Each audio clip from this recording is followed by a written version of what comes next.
I have questions for you. If our Messiah were to come to one of these places on Sunday morning, would he feel welcome?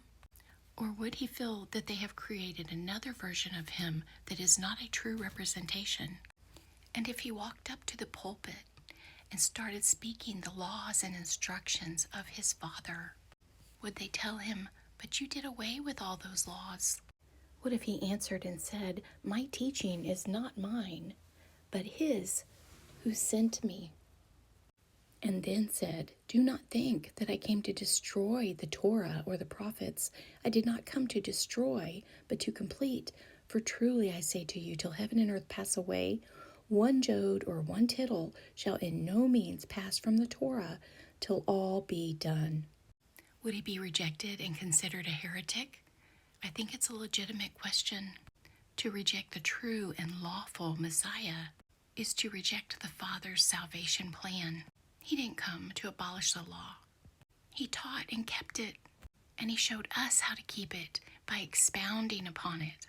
The laws that were given long before Moses are eternal, and we know this because, for example, Noah knew which animals were clean and unclean.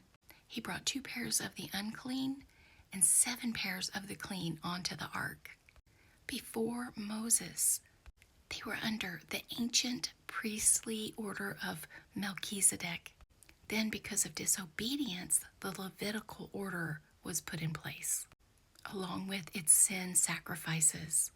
But now, because of the death, burial, and resurrection of our Messiah, we are back under that ancient priestly order of Melchizedek, with Messiah as our high priest. The priesthood changed, but the eternal laws and instructions of our Father, the Most High, have not and will not change. Okay, so check this out, because there are people all the time that tell me there's so many laws you can't keep them all, but really there's not that many. Look how many are for the Levitical priesthood and the high priest, the judges, the kings, the lepers. So all of those are not going to apply to us. But there are just this many that are for everyone. There's some that are only for men, some that are only for women, so forth and so on. You all keep the traffic laws, state laws, federal laws, and you have no problem with that. And it takes hundreds of books to contain all those laws. But the Most High's laws fit in one little book.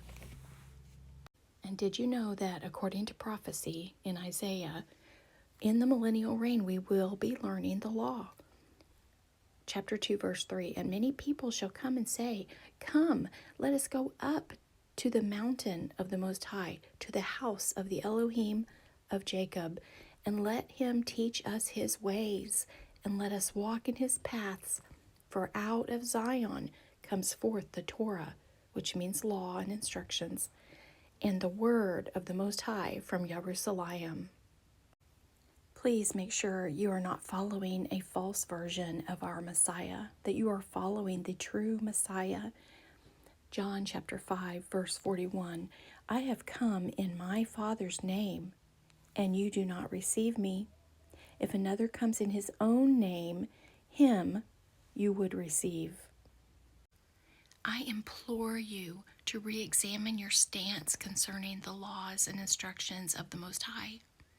I love you all very much.